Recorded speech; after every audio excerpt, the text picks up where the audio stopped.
আচ্ছা শুনুন, এখানে পে স্কেলের ব্যাপারে একটা একটা বিভ্রান্তি মনে হয় কাজ করতেছে। সেটা হচ্ছে যে আপনারা জানেন যে গত অনেক বছর ধরে, প্রায় 10-15 বছর, 10-12 বছর ধরে, 13 বছর ধরে সরকারি কর্মচারী সম্ভবত একটা দাবি ছিল যে একটা পে কমিশন করার আর কি। নর্মালি এটা 5 বছর পর অন্তর অন্তর এটা করার কথা। তো সেই পে কমিশন করা হয়েছে, পে কমিশনের রিপোর্টটাই শুধু দেওয়া হয়েছে, এটার কিন্তু বাস্তবায়নের কোনো সিদ্ধান্ত এখন হয় নাই। তো সুতরাং এই অন্তর্বর্তী সরকার যেহেতু আর মাত্র 15 দিন আছে, এখন আমরা এই ব্যাপারে কোনো পদক্ষেপ গ্রহণ করতে চাই। কোনো কমিটি গঠন করেছে? একটা কমিটি গঠন করা হয়েছে এটা পরীক্ষার জন্য। নর্মালি যেটা হয়, এই কমিটিটা সম্ভবত মন্ত্রিপরিষদ সচিবের নেতৃত্বে এদের তাদের সুপারিশ পরীক্ষা করার জন্য একটা কমিটি করা।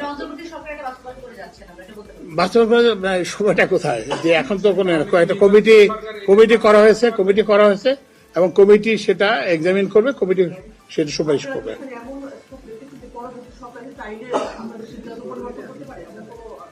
পরবর্তী সরকার তো is free to do anything.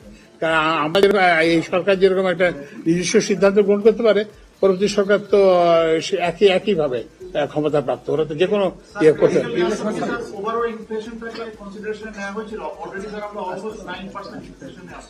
হ্যাঁ, না এগুলো বিবেচনা নেওয়া হয়েছে। মানে এটা তো একটা ইন্ডিপেন্ডেন্ট কমিটি করছে জাকির আহমেদ খানের নেতৃত্বে, তো সেই কমিটি সবগুলো জিনিসই বিবেচনায় নিয়েছে। স্যার, আমরা ব্যয়ের বিষয়টা জানতে পেরেছি যে 1,06,000 কোটি টাকা ব্যয় হবে, কিন্তু আয়টা কোথেকে আসবে এটা এখন কেউ জানেনি বা জানানো হয়নি। কতটুকু বাস্তবসম্মত স্যার? মানে আয়ের সংস্থানটা, অর্থের সংস্থান। ওই জন্য অর্থ সংস্থান প্রথম কথা হচ্ছে যে আপনার তো হচ্ছে যে 1 লাখ কোটি টাকা হোয়াটএভার যেটা আপনার বলতেছেন, সেটা হচ্ছে যে সর্বোচ্চ ব্যয় যদি পে কমিশনের রিপোর্ট হুবহু বাস্তবায়ন করা হয়, এটা একটা প্রশ্ন।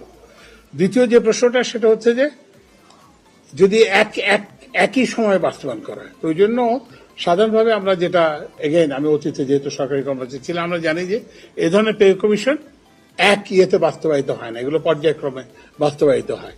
তো সুতরাং এইসব প্রশ্নগুলো ওই যে কমিটি করা হয়েছে সে কমিটি দেখবে, ওই যেটা বললাম আর্থিক সংস্থানের বিষয়টিও তাদের বিবেচনা দেখবে, এবং এটা ওই যেটা বললাম যে সম্ভবত এটা পর্যায়ক্রমে বাস্তবিত হবে।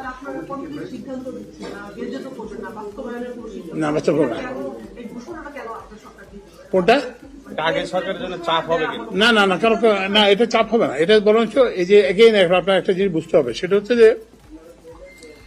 যে আমরা তো একটা লিমিটেড টাইমের গভর্নমেন্ট সরকার, তো ওই জন্য আমরা কিন্তু এখন অনেক কাজ করতেছি যাতে আগামী সরকার উপকৃত হয়। যেমন ধরেন আমি যদি জ্বালানি খাতের বলি, আমরা একটা power energy sector master plan করেছি। আমি জানি যে এটা আমি বাস্তবায়ন করতে পারবো না, করার সময় নাই, কিন্তু আমি যখন আসি তখন তো আমরা এরকম কিছু পাইনি। তারপরে একটা multi modal transport sector plan করছি। তো ওই জন্য প্লিজ বুঝতে হবে যে সরকারকে শুধুমাত্র যে নিজের জন্য কাজ করে তা না, যে আমরা ভবিষ্যতের জন্য কাজ করতে। এইটা পে কমিশনটা হচ্ছে তাদের কাজটাকে ইয়ে করার জন্য। কারণ একই জিনিস হবে কি, যে আমরা যেটা চাই নাই সেটা হচ্ছে যে এই যে পে কমিশনের জন্য একটা এজিটেশন হচ্ছিল, আপনারা জানেন যে সরকারি কর্মচারীদের মধ্যে একটা বিক্ষোভ ছিল নানা রকম।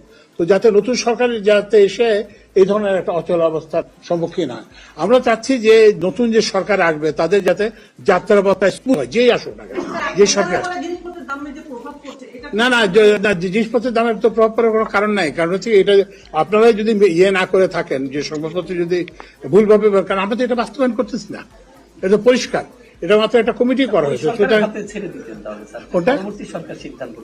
কিসের সিদ্ধান্ত? আমরা তো কোনো সিদ্ধান্ত নেই।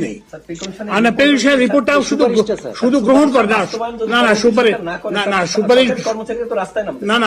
গ্রহণ করা হয় না, সুপারিশটা গ্রহণ করে, শুধুমাত্র রিপোর্টটা গ্রহণ করা হয়েছে, এবং সুপারিশগুলো পরীক্ষা করার জন্য একটা কমিটি শুধুমাত্র করা হয়েছে। আপনারা এই সরকার অন্তর্বর্তী সরকার 1 বছরে সবচেয়ে বেশি ঋণ নিয়েছে।